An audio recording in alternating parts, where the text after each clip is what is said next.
Hello, Internet, and welcome back to the Story Nook. Today, we're going to be reading a story that I have not continued in so long that I've been greatly enjoying, called Hello, I Am a Witch, and My Crush Wants Me to Make a Love Potion by Iko Mutsuhana and illustrated by Vient. Now, what have I actually been doing? Not a lot. Last time we left off in part of chapter 2, right here. I don't recall ever finishing chapter 2, so we're gonna finish chapter 2 as I wait for my husband to get home. So yeah, if you like these videos, make sure to leave a like, and let me know what other stories you want me to read in the future, because I am interested. Pardon the intrusion. Of all the unbelievable things, Harridge came the next day, too, carrying yet another delicious-smelling basket with him to boot. There was still plenty of time before the 1 month to prep the potion was up. Harridge should have been well aware that he had no business to attend to at the witch's hermitage right now.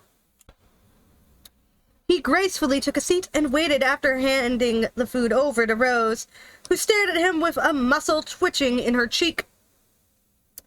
I beg your pardon, but my home isn't a destination for hanging out, Rose said bluntly, unsure of why he came. Still, she couldn't stop from taking an excited peek inside the basket. Yesterday's bread tasted heavenly. Whatever he brought today, she had high expectations for it. After what happened yesterday, Rose was afraid that things were going to become even more awkward than before. But it had quite the opposite effect.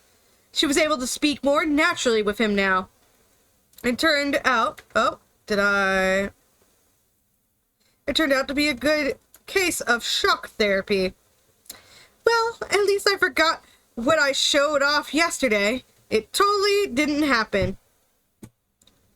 Don't worry about it, Harridge said, taking out a book he had on him. He then proceeded to read it. She had no idea what his comment or his actions meant, but she was willing to let it slide because the goodies he brought today smelled heavenly. What taste is waiting for me? I want to cut into it this instant. Rose, who hadn't experienced a regular diet before, was entirely fascinated by everything Harridge brought. It was safe to say that he had tamed her with food. Speaking of taming, there are kittens at my papa's house, like itty-bitty kittens. They're super cute. One of them is pure black. The mama cat is very young and sweet. I want to get her spayed. And the two kittens are adorably tiny. They would fit in the palm of my hand. I was able to get somewhat close to the black one, who hissed at me. But it was a cute baby hiss. But the mom let me pet her, which was nice. But I would like to get them fixed, so if you want to slide into my Ko-fi and send me like $1 or $2 so I can get the kittens fixed and the mom cat fixed, so there won't be any more just random cats hanging around like my papa's yard, because these cats don't belong to anyone, they just hang around the property. That would be awesome. When she stood in the former kitchen, where her workbench had taken over, Harridge peered up from his book and said, "Put a lot of tea leaves in my cup." Oh, right. It didn't occur to her to serve him tea. Until now, Harridge had left the moment his business was finished, implying he didn't want to stay in her hovel a second longer than necessary. So was this his way of declaring he planned to stay for a while? What in the world changed his mind? The witch's hermitage was neither a hangout nor a cafe, but she couldn't refuse him after he delivered delicious food to her. Somehow Rose managed to open and close the cabinet that was still a terrible mess with some mighty loud crashes, all while successfully unearthing a tea tin. She had received it ages ago as a thank you gift from a certain esteemed member of the peerage for preparing a secret potion. Rose looked inside and couldn't help but utter aloud, "Oh dear, it's moldy." "Stop right there. You better not be planning on brewing that! Harij stormed over to Rose and snatched the tea tin from her hand. Next to the stunned witch, Harij peered into the tin. After a long moment, he softly closed the lid in silence. I'll bring some tea leaves with me tomorrow. If you say so. Wait, what? You're coming again tomorrow? Yes. Do you have any tea preferences? No, I certainly do not, but... Rose fumbled over her response. She was bewildered by the sudden increase in Harij's visits. It wasn't necessarily a problem, because other visitors never came during this hour, and he wouldn't distract her from her potion making. The real problem was whether her heart would last with the object of her affections being around all the time. Oblivious to her feelings, Harij cocked an eyebrow. But, well, I was wondering if you have the time to visit this often? I visit because I have the time. Of course he does. Rose stated the obvious in her thoughts. My subordinates have been on my case about not taking any days off. They apparently want me to use up my paid leave until the large-scale reassignment takes place soon. Ignorant of the way of the world, Rose could only tilt her head. Long story short, instead of taking a whole day off, I'm extending my lunch breaks. Harij put it in simpler terms, but Rose still couldn't quite wrap her head around the concept. What she did take away from it was that Harij was going out of his way to visit her, with gift baskets of food. Feeling Rose's gaze upon him, Harij glanced out a window. I can relax here. She followed his gaze out the window to where the greenery grew in abundance. Summer in the forest was Rose's favorite season of the year. Young green sprouts took over and sunlight shone through the tree cover, brightening the year-long dark forest. Do you like the woods? Yes. Me too. I like it a lot. Rose had been looking at the woods since the day she was born, and she's still never tired of it. For a witch who lived together with nature, the changes in the forest were also a lifeline. Keeping a careful eye on even the smallest of daily changes allowed her to discover new things every day. The same could also be said of her crush. Delighted by this new discovery, her lips spread into a slight smile behind her sleeve. I'm afraid I don't have any black tea. Will hot water do? Good enough. Harij seemed surprised by her offering plain hot water, but he didn't complain. His attitude towards her had softened significantly. Perhaps he was staying longer, not just because he enjoyed the forest, but also because he had gotten used to being in the presence of the witch. Rose opened the basket while she waited for the water to boil in the pot. Inside was a gorgeous tart that dazzled the eye like the most cherished jewelry inside a noble woman's jewelry box. What is this, sir? Tarte tatin, supposedly. Tarte tatin? Even the name had a lovely ring to it. Rose couldn't help repeating it. Tarte tatin. She was enjoying the tart before she even tasted it. The tarte tatin resembled an apple pie that had been accidentally turned over. Apples cut in various shapes, sizes and shapes, then sautéed in butter and sugar, sat snugly in the pie pan. The caramelized apples twinkled in the sunlight like gems. It would be a waste to eat such a work of art. Rose deeply inhaled the rich aroma. The smell of spices and juicy apples intermingled with the sweetness. She caught a hint of what might be cinnamon and rum.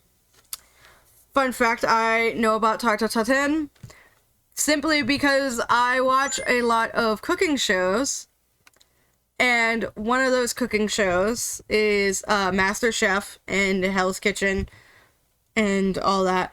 And on Master Chef, there's an episode where they have to make tarte tatin as a challenge, and it is amazing to watch.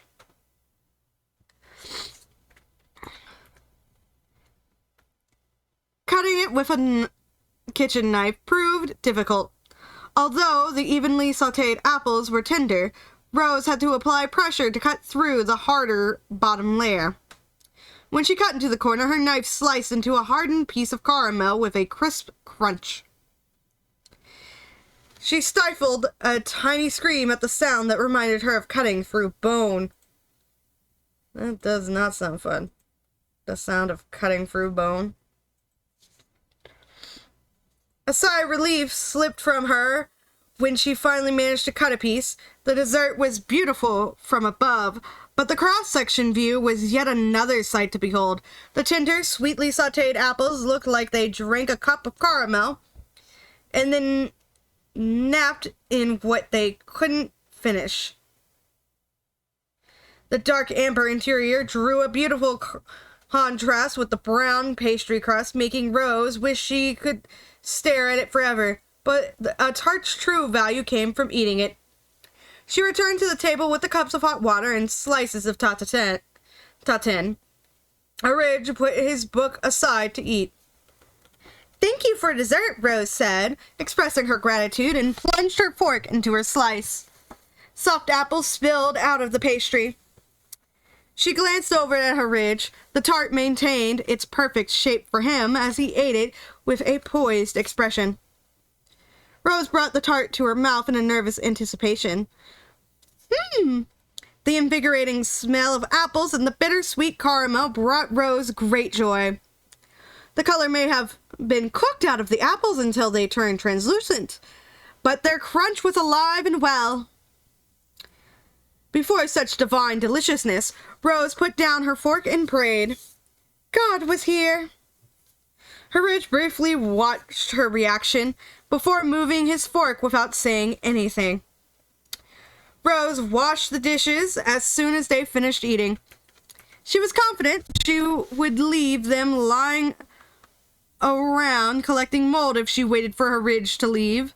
Though it was extra work, she told herself washing dishes took less effort than the rest of life's necessities as she forced her hands to move. For that matter, she felt insecure serving her Ridge food on the dishes she used herself, especially if he planned to come more frequently. I also hate washing dishes. In fact, I left dishes in the sink so long that one molded, and I threw that bitch away. I threw a lot of things away that day because I'm just like, shit, depression. The few times she had served him so far, it was done on mismatched plates. The dishes her grandmother used while she was still alive must have been somewhere in the hanging cabinet above the sink. Rose tried in vain to reach the cabinet. Instead, her brand new viridian blue robe got splashed with water. After wearing it once, she had realized it was just like every other cloth. Now she wouldn't hesitate to wear it while making potions or working in the field. Standing on tiptoe didn't do the trick either. So she gave up to search for a good-sized wooden box to stand on. "What are you trying to get down?" her Ridge asked from directly behind her. "Oh, don't trouble yourself, sir. Please sit back down." As someone who rarely interacted with others, Rose wasn't used to people showing her the kindness most took for granted. Experiencing just a simple taste of kindness from her crush made her heart melt. She didn't want to fall even harder for him to the point she couldn't dig herself out. "Which is it? Just tell me." However, she was dealing with a nobleman. Rose had learned from her experience as a witch that things went faster if she just went along with the noble client's whims. Which I think is awesome. "All right. Can I impose upon you to open the left cabinet door?" It was easier said than done. The stuffed cabinet refused to open. It took a lot of effort to pry it open, even a crack. "Move, you might get hurt by the stuff that falls out when I wrench it open." Hiccup. No. You might get hurt instead." "You think a few things falling from a cabinet could hurt me?" He gave her an incredulous look, but every human was capable of being hurt. Besides, her Ridge's handsome face was a work of art. Should his beautiful face get bruised, Rose might go wild with the desire to rub every Slav in the house on it. "Please." All right. I'll open it carefully, so stand back a few steps. This reminds me, we were at the store today, me and my sister and her 2 children. We were trying to get, like, a sparkling water down from a shelf, and we're all short. I think she's 13 or 14 now. She's the tallest, but she couldn't reach it. So my sister got down on, like, her hands and knees so that her kids could use her as a step stool and get the things off the shelf. Because short people problems, and we didn't have a tall enough person. Why should I stand back if he's going to be careful? Rose was a sensible witch and determined that any further questioning would only make them both become stubborn. So she stepped away from the cabinet.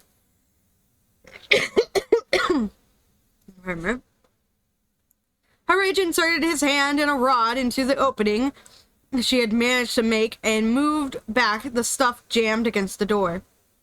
After he finally yanked open the cabinet door, a variety of items fell out. Harage caught everything with the nimble hands of a juggler. Bravo! You should really learn how to clean. Rose chose to answer with silence since she couldn't lie. Harage carefully placed the outpour of objects on the floor and repeated his query. So, which item did you need? The one behind that jar. Oh, be sure not to touch that tiny bottle.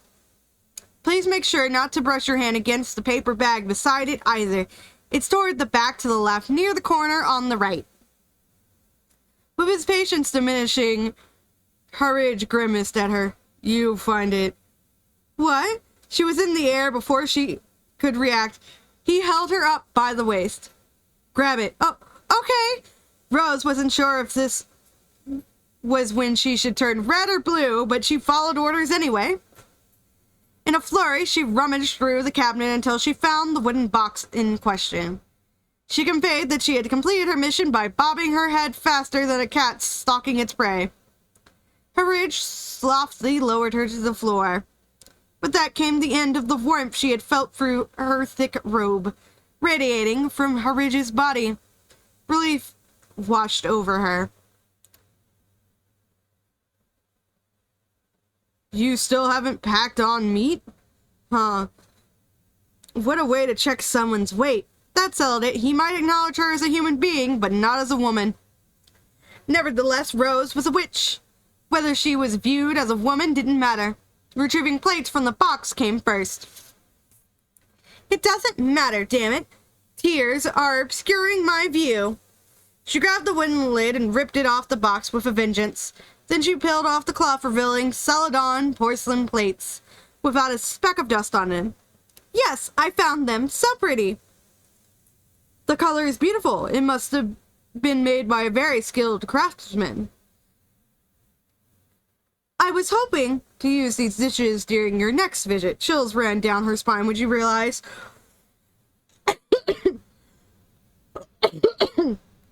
Forgive me. My body is just like, hi. Breathing's gonna become difficult for you the next 5 minutes. Chills ran down her spine when she realized what she was about to say. That was the assumption of a fool who believed he would bring sweets again. Rose was disgusted with herself for harboring such hopes and fantasies. What's wrong? It's nothing, I just thought I should increase the tableware I have on hand to meet the recent surge of visitors I have been receiving. This is why I hate love. Why do I make such a fool out of myself? Rose felt miserable. She shouldn't have to make up such an excuse for his sake. Instead, she should have just shut her blabbering mouth. She pressed her lips together. 1 second, she saw Harage was staring down at her, and the next he flicked the corner of her hood. The hood slid off her face. What? She squeaked. Come to think of it, I can't see your face. No. You're not supposed to see my face, she shouted, completely forgetting about her stroke of depression in the shock of the moment. What do you think you are doing? She accused, quickly grabbing the sides of her hood to yank it on. Except he grabbed her hands before she could. I told you that I can't see your face, didn't I? And I told you that you were not supposed to, didn't I? You sell things at your customers to your customers with your face hidden? Yes, I do. A witch's secret potions are made of mysteries and secrets. But besides, right, it's also a way for me to protect myself. Then it's unnecessary right now, isn't it? More like right now is the time when it's the most necessary. Rose quickly turned away her face. The moment I told you my secret, you became the #1 person I have to keep my face hidden from.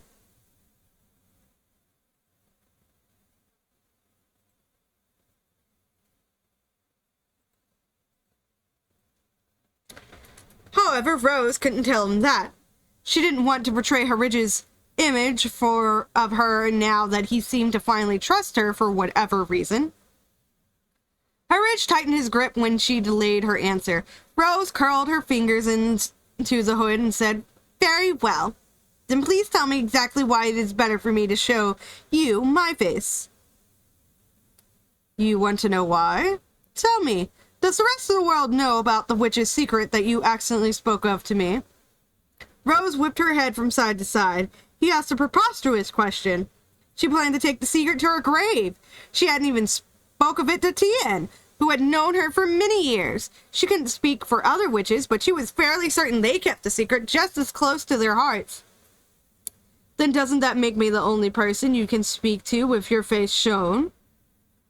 Rose was petrified. Harridge had caught her so entirely off guard that she gaped at him. Aren't I the only person to whom you can honestly say, "I don't want to say anything because it will be a lie," when that expression shows up on your face? Rose pressed her lips into a straight line until her teeth cut into them. Otherwise, she might... Oh.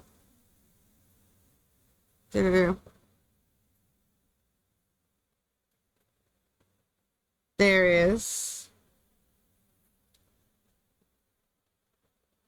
Otherwise, she might let something slip. It would have been so much better if his reason was merely along the lines of it being rude for her to talk to him while keeping her face hidden. Then Rose wouldn't have much to fear even if she lost her hood. Never in her wildest dreams had she thought his reason would be for her sake. Harridge was trying to become the one person she could truly talk to after losing her mother and grandmother. The sole person who shared her secret. Is that why he's coming here for no particular reason? He was trying to take responsibility for the secret he accidentally became privy to show Rose kindness. Finally, Rose dropped her hood and offered a thin, weary smile. It has been a long time since I've spoken to someone face to face. I might say or express something rude. She was incapable of rejecting Harridge's kindness. Looking down at her smile, he gave a satisfied nod. Your face is as cute as I thought. As I thought? I can't go through with this. Rose pulled her hood back up and kept pulling it on it until the cloth covered well past her chin. Her heart was pounding so hard she thought she would die from it blowing up. She had read in a book somewhere about a curse in a distant world that went something like, "Blow up and die, happy people." Surely this curse referred to the near-death experience she was having. Sorry, my nieces have recently been on my case about calling them cute as well. I won't say it again. Too late. This hood isn't coming off ever again. Lady Witch, please. Bastard. Stringing a line of black curses in her heart, Rose waited forever for it to settle down. What page is this? 50? How much longer?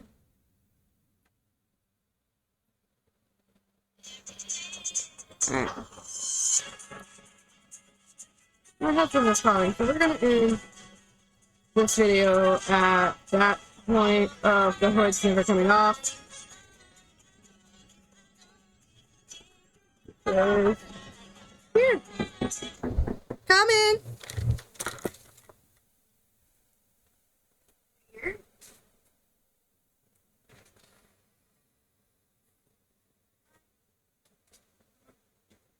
Oh, I was wondering why you were calling.